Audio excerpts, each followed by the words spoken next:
Good afternoon, students. Welcome to online classes of social studies of class 7. Today we will going to start our first chapter, the medieval period, in unit second. Firstly, we will start our unit second. So all of you look in your books very carefully and listen me. So we will start now.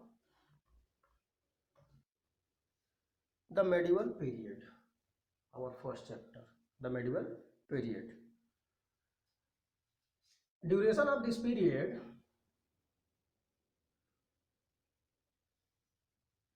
712 AD to 1707 AD. The history of the world can be divided into three categories: ancient, medieval, and modern. Our first category is ancient history.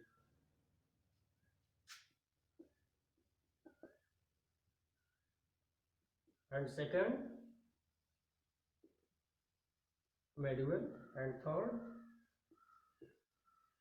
modern. The timing is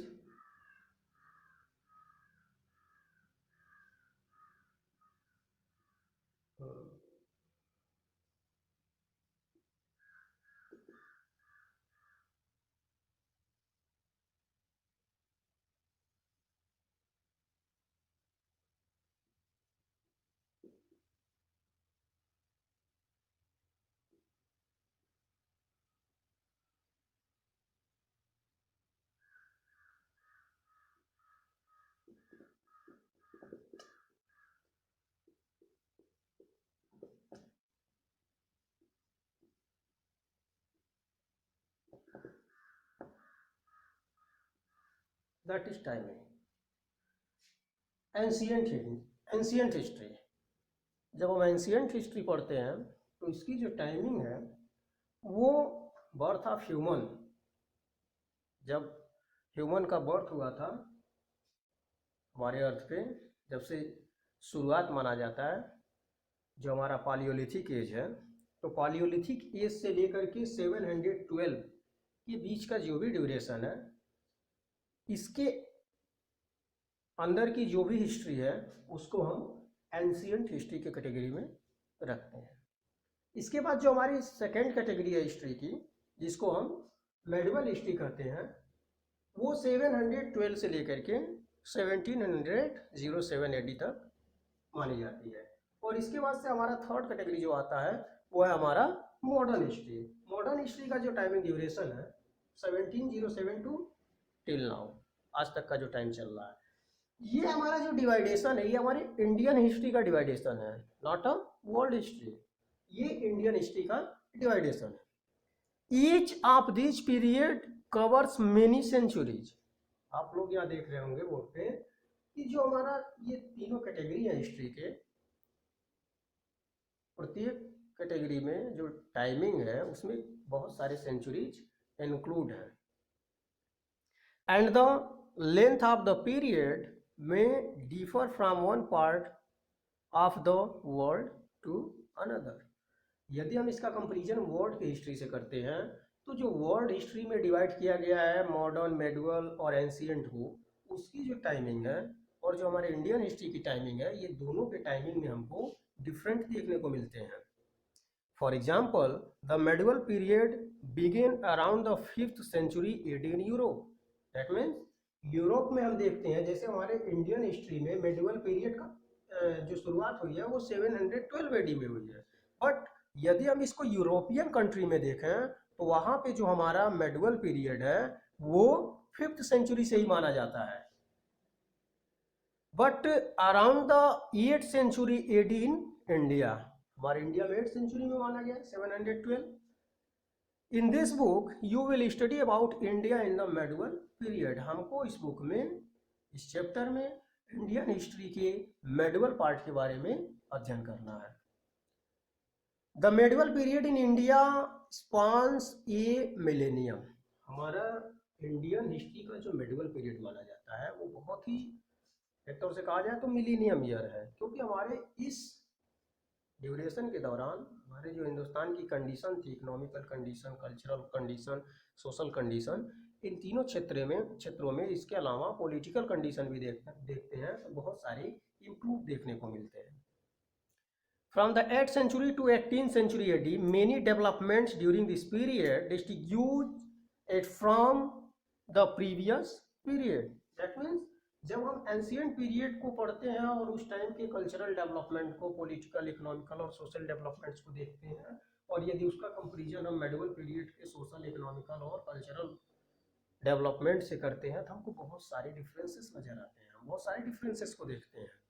this chapter outlines these new developments. हम इस chapter में जो ancient से इतर, ancient से हट के जो नए प्रकार के डेवलपमेंट हुए हैं उसको हम देखेंगे। तो हमारा जो फर्स्ट डेवलपमेंट है वो है political development.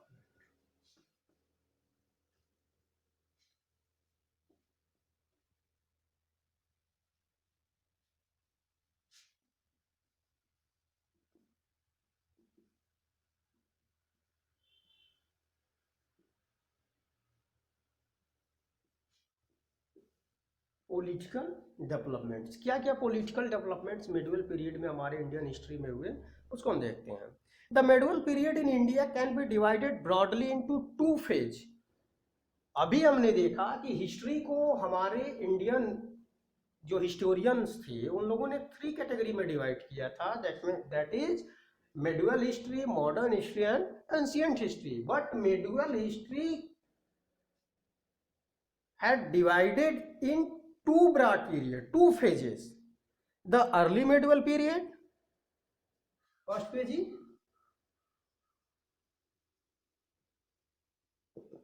early medieval period 8 to 13th century।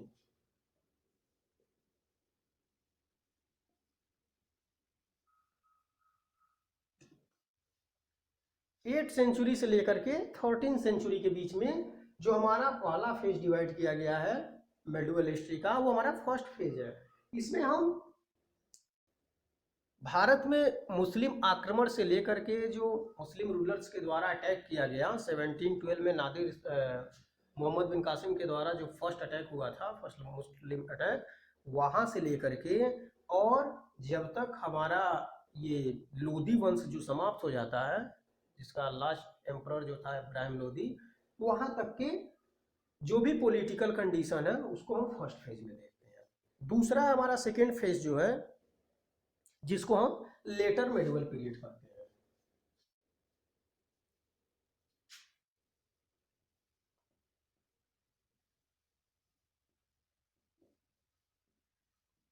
जो 13 सेंचुरी से लेकर के और 18 सेंचुरी के बीच माना जाता है। और ये हमारा जो ड्यूरेशन है इसमें बेसिकली हम मुगल पीरियड के बारे में जो हमारा स्टडी है वो करते हैं। The history of the early medieval period is centred the power struggle among the regional kingdom of both north and south India. First phase का जब हम स्टडी करते हैं तो इस फेज में हम ये देखते हैं कि जो हमारा फर्स्ट फेज रहा है इसमें ज़्यादातर बहुत सारे जो नॉर्थ स्टेट थे, नॉर्थ इंडियन स्टेट और साउथ इंडियन जो स्टेट्स हुआ करते थे, अपने पावर्स को इम्प्रूव करने के लिए एक दूसरे पर अटैक करते थे। नियर अबाउट ईयर 1092 ईस्वी तक चलता रहा आईडी तक। इसके बाद जैसे ही हिंदुस्तान पे मोहम्मद गोरी का आक्रमण होता है तो हिंदुस्तान की जो सत्ता रहती है वो मुस्लिम रूलर्स के हाथ में आ जाती है और भारत में फर्स्टली स्लेव डायनेस्टी, जिसको हम हिंदी में गुलाम वंश कहते हैं, उसका उदय होता है 1206 में, जब भारत का शासक कुतुबुद्दीन ऐबक बनता है। This most prominent among this kingdom were Rajput kingdom in the north and Chola kingdom in the south. But हम मुस्लिम रूल से पहले जब हम देखते हैं 1712 से लेकर के हम 1000 ईस्वी के बीच में यदि देखते हैं तो इस टाइम हम ये पाते हैं जो हमारे नॉर्थ के जो रूलर्स थे उसमें बेसिकली जो ज़्यादातर रूलर्स थे वो राजपूत रूलर्स हुआ करते थे। और इसके अलावा जो साउथ इंडियन रूलर थे वहाँ पे जो चोल किंगडम के शासक थे, इन दोनों रूलर्स के बीच अपने पावर्स को इम्प्रूव करने के लिए, अपने डायनेस्टी के विस्तार के लिए बहुत सारे युद्ध देखने को मिलते हैं। दैट मीन्स हम ये कह सकते हैं कि जो भी इंडियंस रूलर थे उनमें आपस में किसी भी प्रकार की यूनिटी नहीं होती थी। The distinctive cultural characteristics of regional kingdom spread to the new region that come under them. That means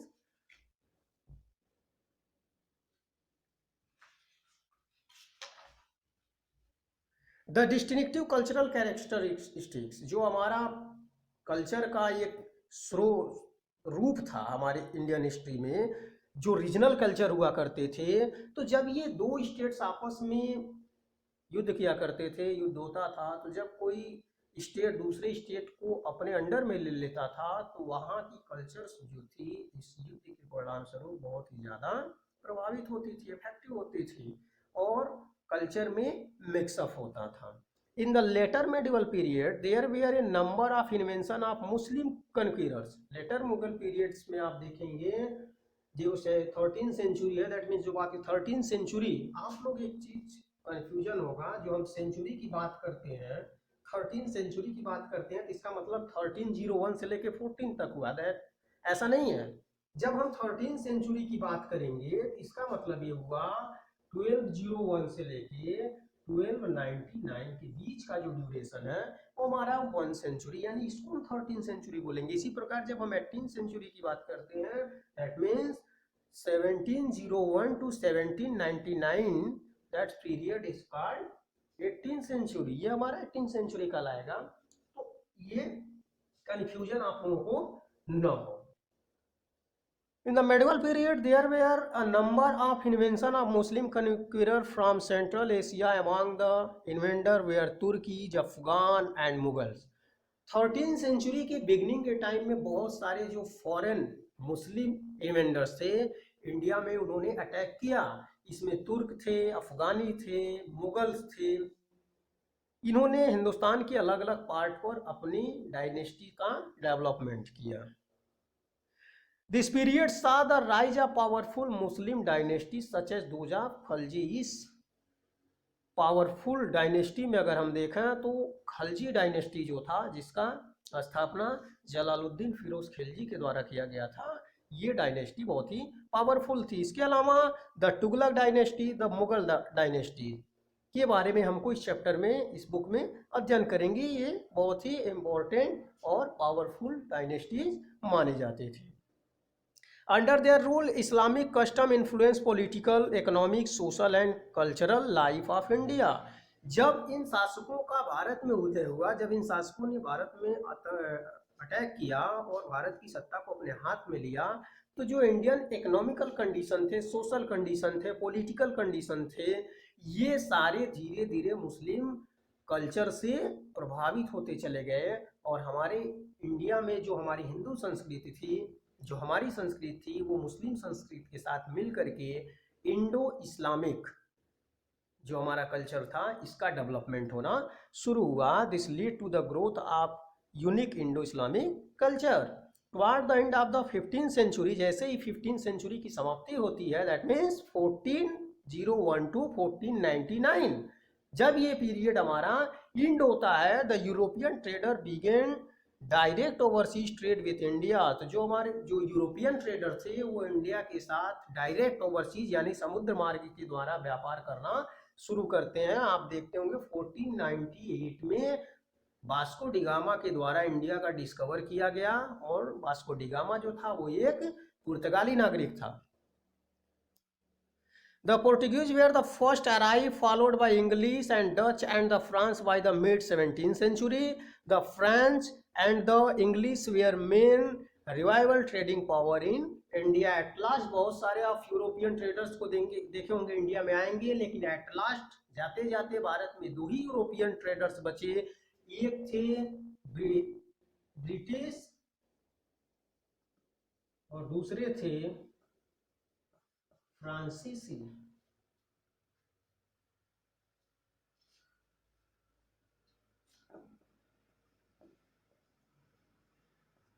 ये दो कंपनियां लास्ट तक इंडिया में व्यापार की, और आप लोग जानते होंगे कि ब्रिटिश कंपनी एट लास्ट व्यापार के साथ साथ भारत को जाके अपने कंट्रोल में ले लिया, और यहाँ के व्यापार के साथ साथ यहाँ के पॉलिटिकल स्ट्रक्चर को भी अपने कंट्रोल में ले लिया। So students,